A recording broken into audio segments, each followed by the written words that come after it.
puppeteering the puppets, you use these 3 fingers, which means I love you, in sign language, which was something that Fred loved. I don't know what to do. Oh, Daniel. One of my favorite scenes in the movie, he is puppeteering Daniel, and Lloyd is watching him, and Tom didn't actually know that I was pushing in on him. He thought we were pushing in on the puppet. And so he's looking at a real monitor and just focusing on singing this song and puppeteering, but the camera's actually just pushing in on his face. And there's something really vulnerable and just beautiful about watching him work that hard.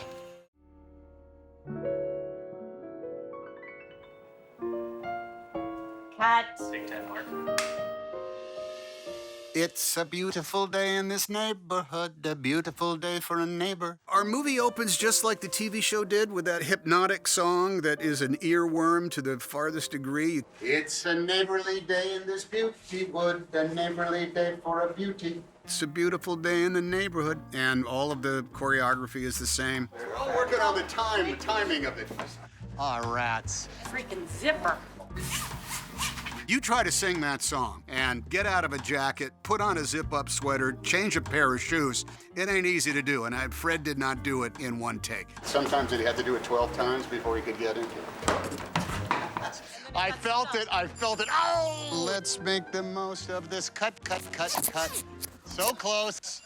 Getting there. There's some great outtakes with his shoes when Fred's trying to get his feet in and he can't. Tying of 2 shoes. And deal with the zippers and all that. I felt it click into place again.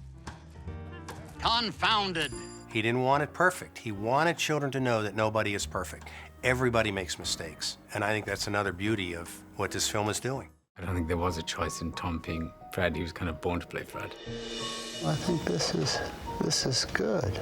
Tom, over the course of his career, has built up an empathy with the audience, has built up a trust with the audience, has built up an adoration from the audience that is built upon the same kind of sincerity and authenticity that Fred had. Fred was disarmingly sincere. When you say, I'm doing a film with Tom Hanks, people will always smile in a very warm way. And when you talk to the good people of Pittsburgh, not even Pittsburgh, of the United States of America, and you say Fred Rogers, it's the same smile. Tom playing Fred, it has the same feeling. Do you ever feel the way Lloyd feels? So angry you want to hurt someone? Or yourself? There is always something you can do with the mad that you feel. One of the most wonderful things about this film is that Tom Hanks will be playing Fred Rogers. Please won't you be my neighbor? Yeah, this can go off, you can goof off like that. Joanne revealed to us on one of our first nights in Pittsburgh that Tom Hanks was Fred's favorite actor. And I was like, wait, what? They'd never met, and Tom Hanks didn't know this. So when I told Tom that, he was like, what? Feeling you know that I'll be back and the day is new, and I'll have more what? Ideas for who? For you.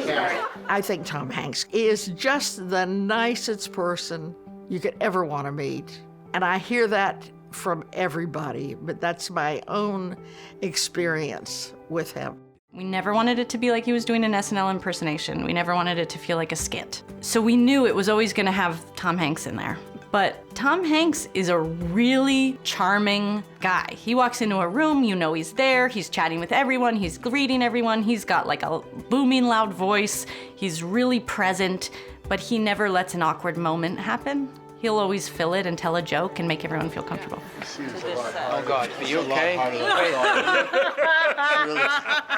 Really taking it out of me. I'll get it, don't worry. Only 3 more setups, we'll be fine. Which Fred wasn't like that. Fred was quiet. Fred was very comfortable with silence. He didn't really mind if he was making you uncomfortable. And he kind of just stared at you, and he didn't also move a lot. And like, I can just feel myself as I'm sitting here gesticulating all the time. Tom's the same way. He gesticulates, he moves his body, he shifts around.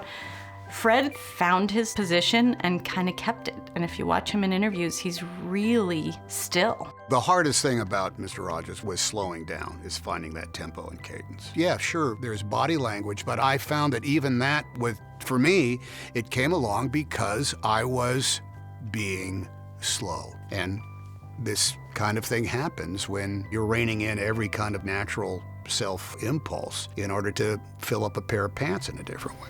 Andrea, Hi, Fred. such a pleasure to finally see you.